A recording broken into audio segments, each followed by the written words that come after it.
Bom, nós temos a próxima apresentação, racionalização dos agrotóxicos na agricultura brasileira, a visão da AENDA. Quem vai fazer a apresentação é o Túlio Teixeira de Oliveira. O Túlio, ele vem de uma cidade terrível, que é Fortaleza, né?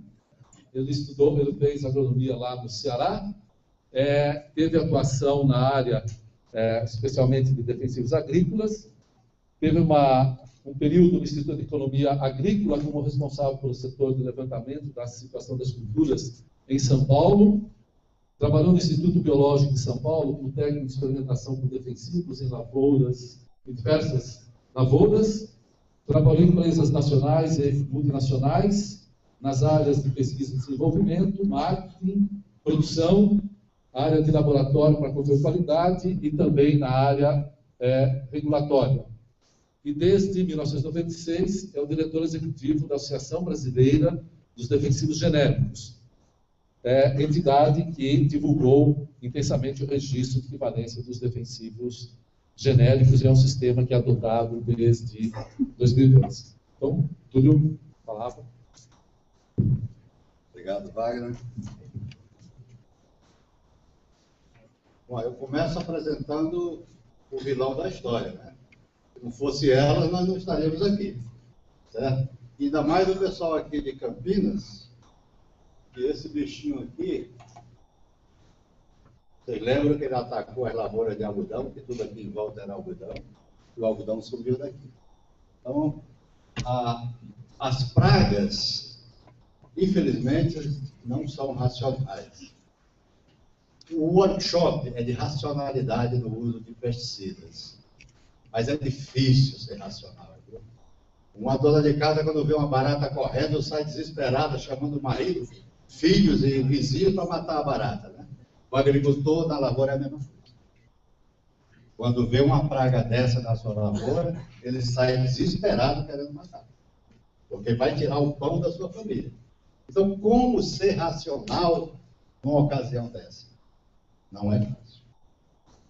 E por isso que a racionalidade, então, veio mais de cima para baixo. Veio dos centros acadêmicos, do pessoal que tinha mais tempo para pensar, e como ajudar o agricultor a ter uma certa racionalidade no combate a essas pragas. Bom, aos poucos foram aprendendo a fazer medidas preventivas. A rotação, já falada aqui, intercalação de cultura, sistemas protegidos, sementes certificadas, destruição de restos de cultura, o tal do vazio sanitário, quarentena, enfim. E se você for relacionar, deve ter 100 medidas preventivas. Tá certo? Esse foi o primeiro aprendizado que a ciência deu para o agricultor tentar racionalizar o combate às pragas. Depois surgiu, há muito tempo atrás, controle químico. Naquela época, o agricultor já era desesperado, pelo visto, né? Porque já foi atrás do pó de enxofre, de compostos sulfúricos, e vai por aí. E depois, durante a Segunda Guerra, um pouco antes e muito mais depois, né, descobriu-se o DDT, os organoclorados. Né? Fala-se mal deles, mas quem tinha café, hoje quer levantar uma estátua para o BHC. Tá certo? E assim o DDT com a malária e diversas pragas. Bom, mas isso era racional? Na época era. Tá? E depois a ciência foi nos dando outros produtos. Nos deram os organoclorados que não tinha a persistência no meio ambiente que os organoclorados tinham. Por outro lado, tinham um poder de intoxicação aguda muito mais forte. Né? Depois vieram os carromatos até os pesticidas mais modernos. Mas nós temos também, junto com os pesticidas químicos, nós temos métodos não químicos. Quem se lembra, numa palestra como essa, de variedades resistentes? Se você somar todas as variedades resistentes para cada cultura, talvez a quantidade, a importância dessas variedades resistentes no combate às pragas seja maior do que os defensivos químicos. Já procuraram fazer isso? Tentem. Eles vão se surpreender com o que foi inventado de variedades resistentes que combatem pragas. Depois, tem controle por radiação, produtos microbiológicos, agentes biológicos, né, feromônios, controle por calor. Outro dia eu vi que tem uma máquina no Rio Grande do Sul passando calor dirigido em barreiras e controlando diversos fungos por essa nova técnica bem recente. Bom, então vocês já viram, produtos químicos e produtos não químicos. Então, todas as armas foram dadas. Que, sendo bem utilizadas, temos aí um manejo integrado. Antes do plantio, você pode escolher a variedade resistente a diversas pragas daquele local. Durante o cultivo, você vai investigando o surgimento de pragas, com monitoramento, e o controle apropriado no limiar do dano. Não sei se para produtos biológicos, esse conceito aqui deve ter uma certa variabilidade, o Parra depois pode nos explicar. Mas no produto químico, ele tem que ser aplicado no limiar do dano. Isso é que é o manejo integrado, e eu imaginava que só o Brasil que não tinha aprendido a usar, mas o Parra hoje nos explicou que os Estados Unidos também fracassaram redondamente.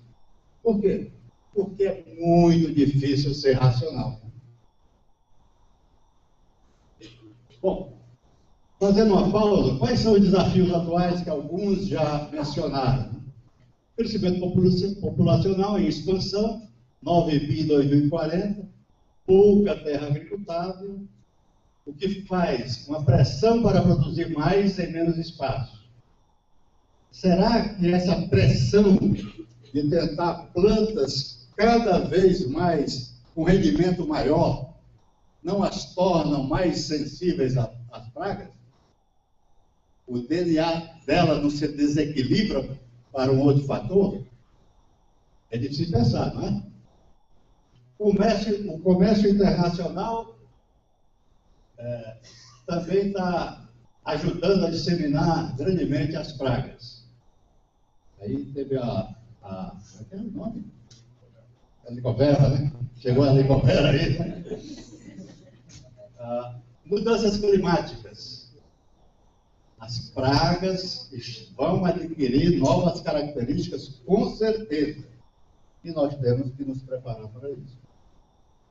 A resistência está ficando acelerada.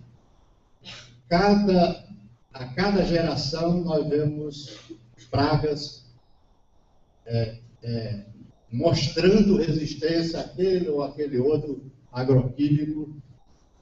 Será que não vão ficar registrantes a biológicos também? É de se pensar. É de se pensar. Bom, e para se preparar para tudo isso, o que a ciência está nos mostrando? Primeiro deu um grande passo que foi a biotecnologia. A biotecnologia eu coloquei aqui nesse slide de fronteira, porque, na verdade, para combater pragas, ela está começando. Nós só temos aí em uso a variedade com BTI. Só. Não tem nenhuma outra praga que seja combatida com biotecnologia. Né? Ainda. A tecnologia de precisão. Aqui eu acho que nós vamos caminhar mais rápido. Pelo menos nas lavouras mais extensivas. Porque aí é mais fácil você fazer um monitoramento que tem que melhorar para usar a tecnologia de precisão, ou seja, que vai aplicar a cada pedaço de chão uma quantidade variável. É preciso ter um monitoramento da quantidade de praga em cada pedaço. Isso se dá, hoje nós temos as ferramentas para isso. mas é preciso melhorar muito. Acho que vai ter que usar a aerofotogrametria, ou por avião, por satélite, para poder um computadorzinho a bordo da máquina poder fazer essa variação da aplicação. Bom, a biotecnologia mexeu lá com a genética e novos conhecimentos estão sendo aportados.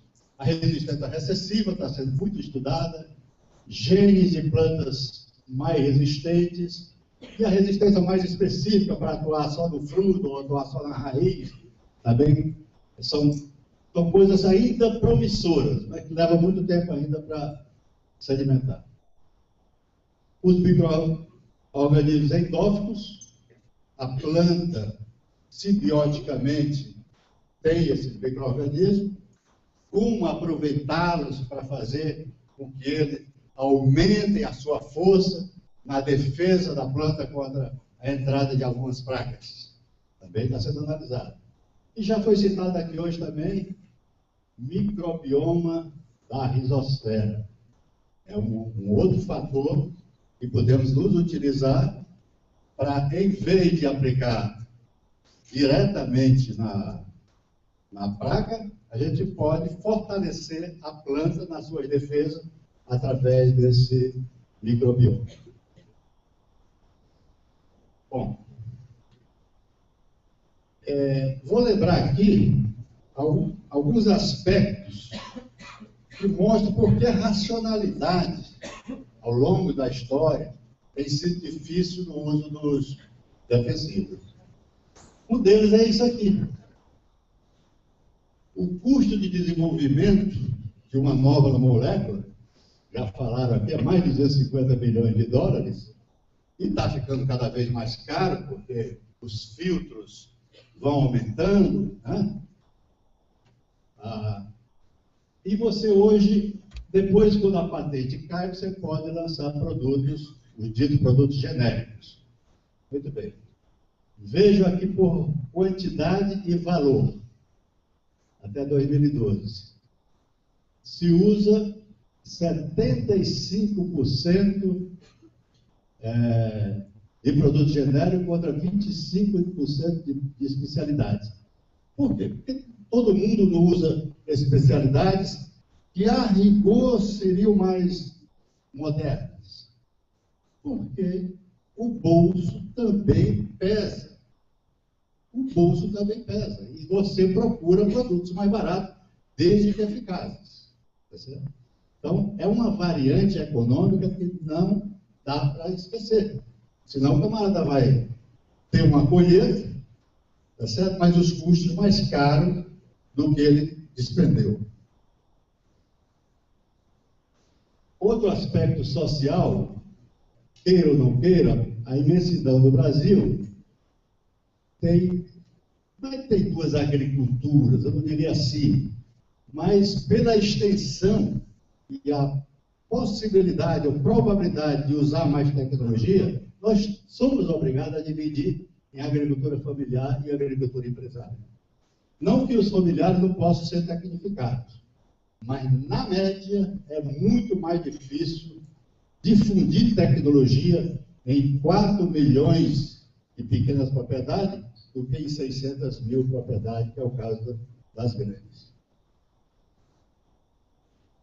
E a familiar, nós não podemos desprezá-la. Por quê? Olha, arroz é 33% da produção brasileira, vem da agricultura familiar.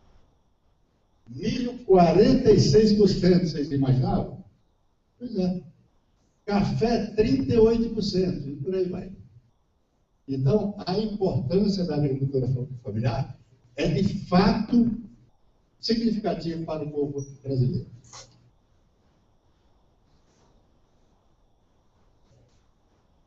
Bom, aspecto de saúde alimentar. Quando se usa produtos para matar as pragas, você aos poucos foi aprendendo a racionalizar os aspectos de saúde alimentar desses produtos.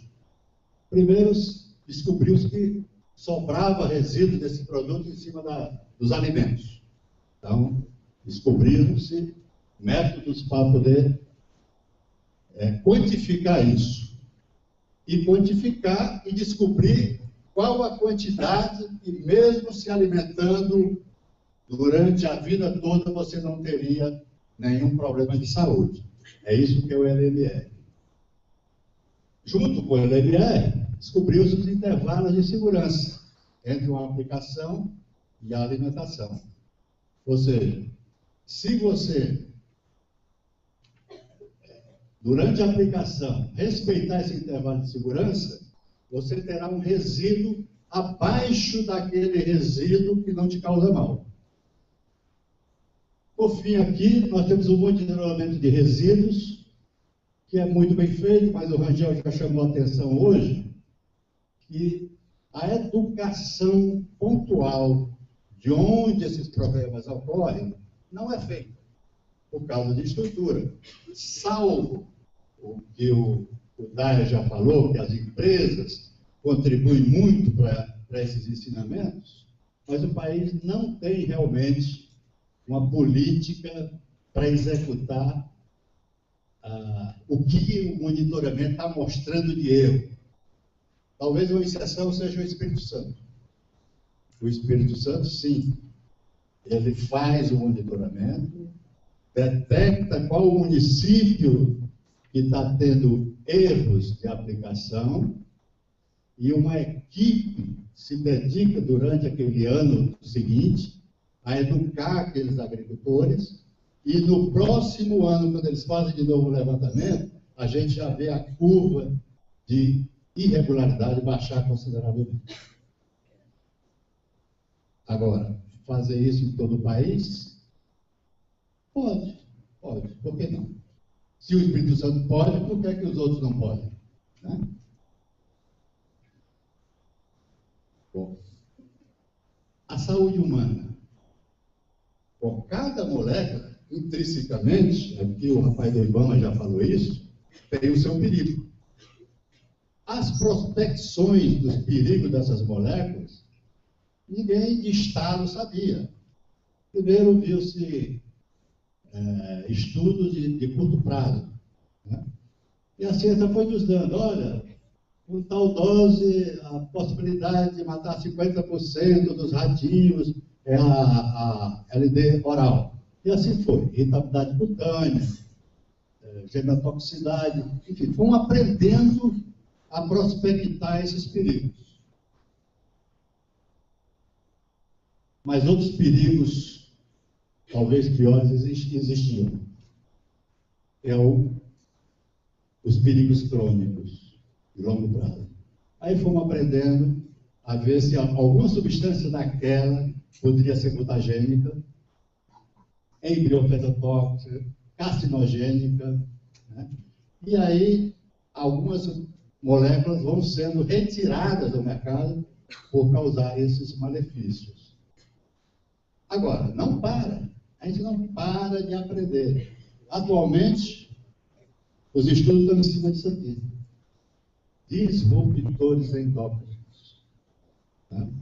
Está lá os cientistas debruçados em cima, e algumas substâncias apresentaram problemas de descontroles dos hormônios. E aí?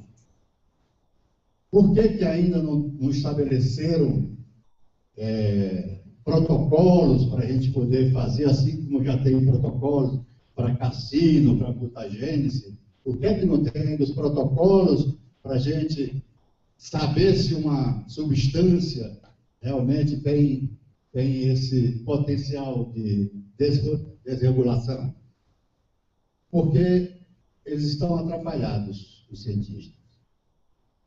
Algumas substâncias, com o aumento da dose, desregulam mais. E outras, ao contrário. Com menos dose, eles causam essa desregulação. Então, que protocolo vai ser? É por isso que até agora não saiu o protocolo. Mas espera-se para 2014 alguma coisa está estabelecida para a gente estudar melhor isso. Bom, aí temos o aspecto da saúde ocupacional, né?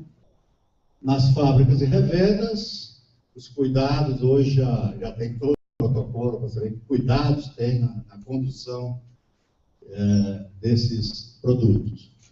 No transporte também já está bem equacionado, o pessoal segue direitinho. No campo, durante o manuseio e durante a aplicação. Muito já andamos, mas pouco se fez ainda no aspecto educacional, como eu já citei. E na saúde ambiental? Essa é uma ciência um pouco mais nova, mas também que nós fomos aprendendo a prospectar o perigo das substâncias. Qual é a mobilidade delas? Elas se absorvem ou não? Qual a biodegradabilidade? Né? Elas podem escoar até os riachos, elas fazem mal aos peixes, elas fazem mal às algas, às abelhas, enfim. Hoje nós já temos um pacote de protocolos para administrar também a saúde ambiental.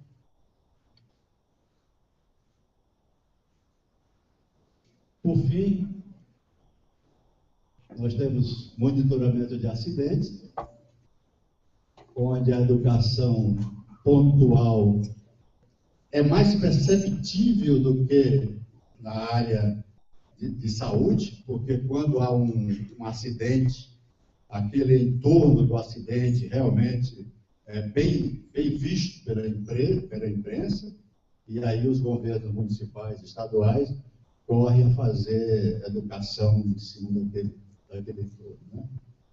E destacar que o Brasil realmente racionalizou o destino de embalagens e sobras, como já destacado pelo Eduardo Daia. Né? Enfim, era isso que eu queria, essa mensagem que eu queria deixar para vocês. A racionalidade vem com o tempo. Nós vamos aprendendo a usar o produto com a racionalidade. O que está faltando em termos de Brasil, eu acho, é a racionalidade na educação. Porque, do ponto de vista científico, nós temos já todas as ferramentas para isso. Obrigado.